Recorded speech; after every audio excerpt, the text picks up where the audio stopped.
अभी ऐसा बच्चा पैदा हुआ है, बच्चा पैदा हुआ है, नामकरण में टाइम लगेगा, दांत निकलेंगे, बोलना सीखेगा। इसको तो 4 ही दिन हुए, अभी 4 दिन बाद बच्चे से कह पापा बोलो हमको, तो हाउ इट इज पॉसिबल। इसलिए भविष्य में जेडीयू जब तक है और नीतीश कुमार जी जब तक इसके नेता हैं, there is no question of going back to BJP. एक दूसरा, जो देश का एटमॉस्फेयर है, वो स्थापित जो मूल्य थे फ्रीडम मूवमेंट का, तो इतिहास भी लिखा जा रहा है। महात्मा गांधी के मारने वालों को, जो फादर ऑफ द नेशन है, क्या हम उम्मीद कर सकते हैं पाकिस्तान में कोई जिन्ना का पुतला जला दे? क्या चीन में माओ से तुंग का जला दे?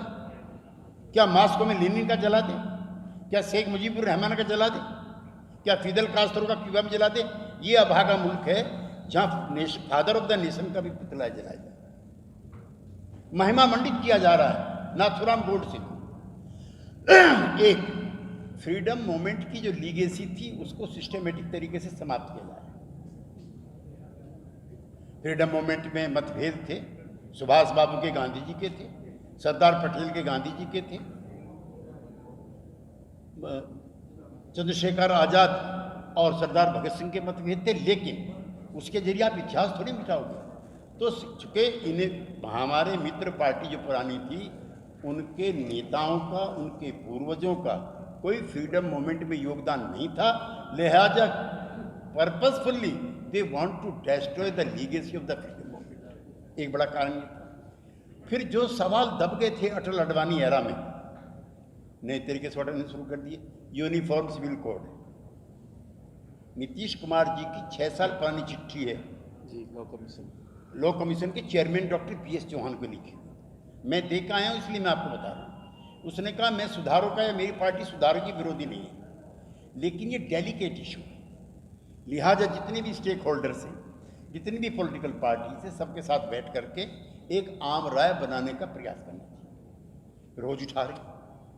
अब मैं मीडिया के मित्रों से कहना चाहता हूँ, सुप्रीम कोर्ट का आदेश हुआ था NRC के मामले में, सिर्फ और सिर्फ आसाम को लेकर, उसमें भी 17 लाख के करीब जो हिंदू हैं वो विदेशी नागरिक बन गए। तो वहाँ के जो बीजेपी के मुख्यमंत्री थे सोनोवाल जी, उसने मना कर दिया, मेरे बस की इसको इम्प्लीमेंट करना नहीं है। सुप्रीम कोर्ट के आदेश को बीजेपी का मुख्यमंत्री आसाम में मानने से मना करता है। भारतीय जनता पार्टी के बिहार के नेता कह रहे हैं बिहार में लागू करो। कहीं सुना दुनिया में ऐसा? क्या हाईकोर्ट का आदेश है यहाँ, सुप्रीम कोर्ट का आदेश है यहाँ? सिर्फ कम्युनल फ्लेयर अप के लिए, समाज में तनाव, उसके लिए। जनसंख्या नियंत्रण, नीतीश कुमार से बड़ा एडवोकेट देश में कोई नहीं है जनसंख्या नियंत्रण का। और मैं अपने बिहार के मीडिया के मित्रों को बताना चाहता हूं, देश में सबसे ज्यादा घनत्व बिहार का है।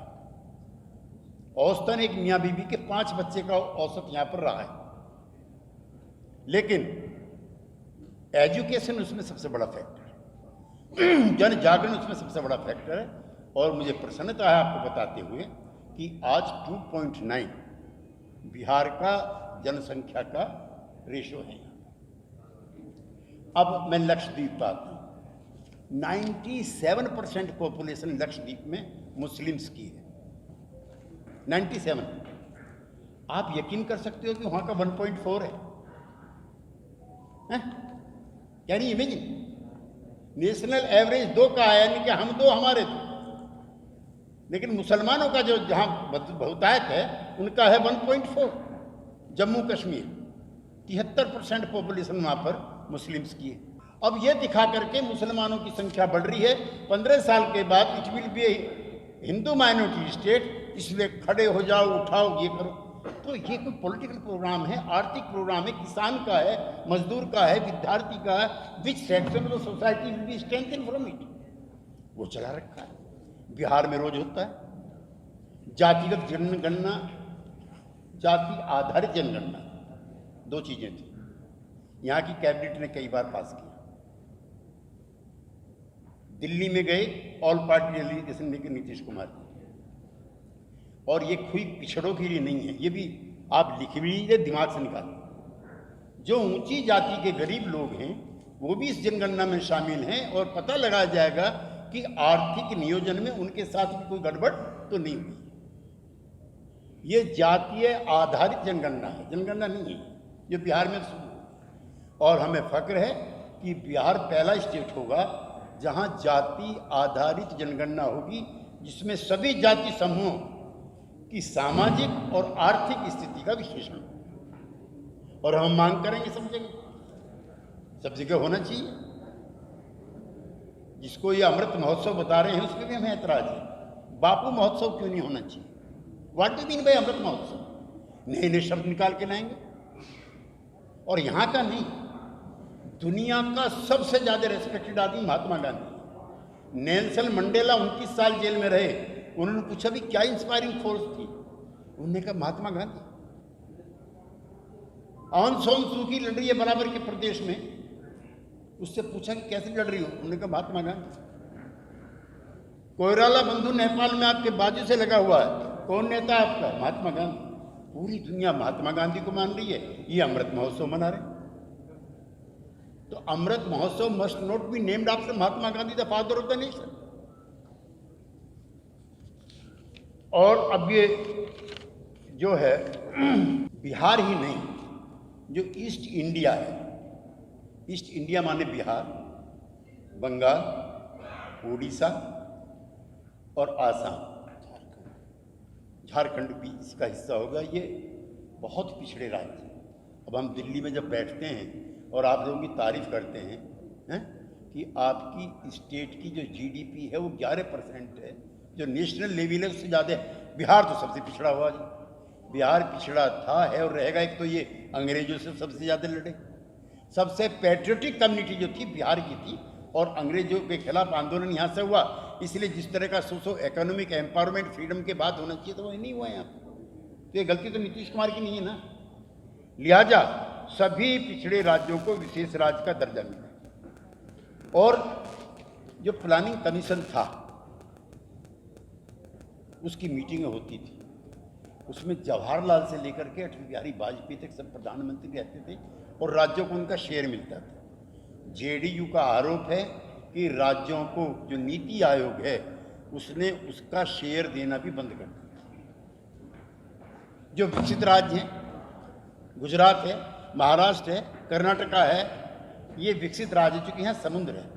बिहार में समुद्र नहीं आया, और जो बागमती आई है वो भी बर्बादी लेकर आई है। हमारे नीतीश कुमार जी तो एक बार प्रचंड से मिलने चले गए काठमांडू कि भैया इसको रोको ना, हर साल बर्बादी करती है बागमती। तो यहाँ तो समुद्र भी नहीं है कि समुद्र का रास्ता कोई हो। अब पार्टी ने एक प्रस्ताव पास करके नीतीश कुमार जी को अधिकृत किया है कि विपक्षी एकता के प्रयासों को तेज करें।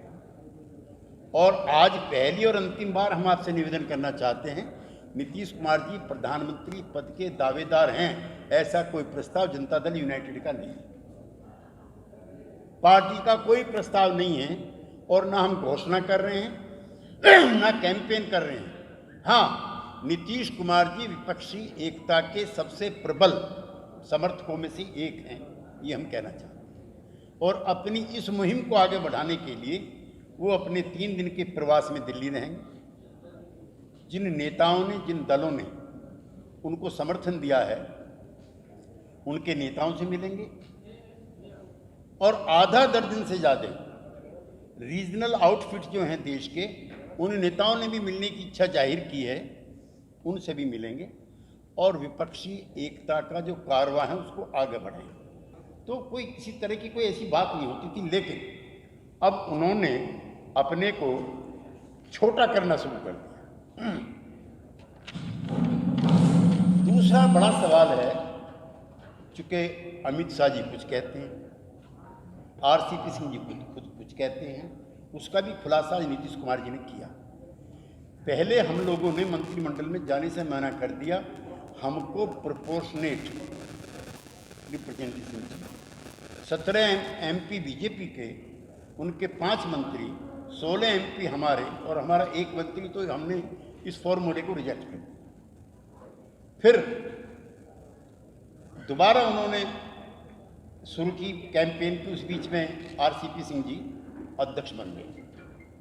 दिसंबर के महीने हम आप सबको जानकारी है, इसी हॉल की बात। आखिरी दिनों में नीतीश कुमार जी ने आरसीपी सिंह जी को ही ऑथराइज कर दिया to talk with the BJP leaders और जो प्रोपोर्शनेट रिप्रेजेंटेशन टू फिट। उन्होंने बजाय उनके साथ रिप्रेजेंटेशन मांगने के उन्होंने खुद ही पूरी पार्टी का सरेंडर करा और आखिरी दिन भी नीतीश जी ने कहा कि कम से कम 2 तो होने चाहिए। तो अमित शाह जी कहते हैं कि एक हो सकता है, वो भी आरसीपी से। तो भारतीय जनता पार्टी हो या कोई भी बड़ी पार्टी ये तय नहीं कर सकते कि आपकी पार्टी का रिप्रेजेंटेटिव कौन। तो आरसीपी सिंह जी को लेकर के नीतीश कुमार जी ने विस्तार से बताया कि कैसे उनको एकनाथ शिंदे बनाने का प्रयास किया जा रहा है। एक नया प्रयोग महाराष्ट्र में चला है, find Eknath Shinde in every party. तो हमारे यहाँ भी एकनाथ शिंदे मिल गए, लेकिन वो यहाँ सक्सेस नहीं हो पाए पार्टी की संगठन क्षमता की वजह से और नीतीश जी के जो पॉलिटिकल क्राउड है उसकी वजह से। लेकिन हर प्रयास किया कि यहाँ पर कुछ विधायकों को तोड़ा जाए, कुछ सांसदों को तोड़ा जाए, ब्राइब किया जाए। और ब्राइब शब्द में इस्तेमाल कर रहा हूँ इसलिए कि 3 दिन पहले जो मणिपुर के विधायक हैं वो एयरपोर्ट के लिए चल दिए थे। ऑन रिकॉर्ड आपसे कह रहा हूँ, जो नीतीश जी ने बताया है और ललन सिंह जी ने बताया।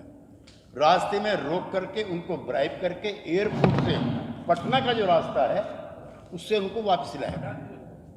6 के 6 एमएलए पटना आना चाहते थे, एयरपोर्ट के रास्ते में। तो ऑल ऑफ ए सडन ऐसा क्या हो जाता है?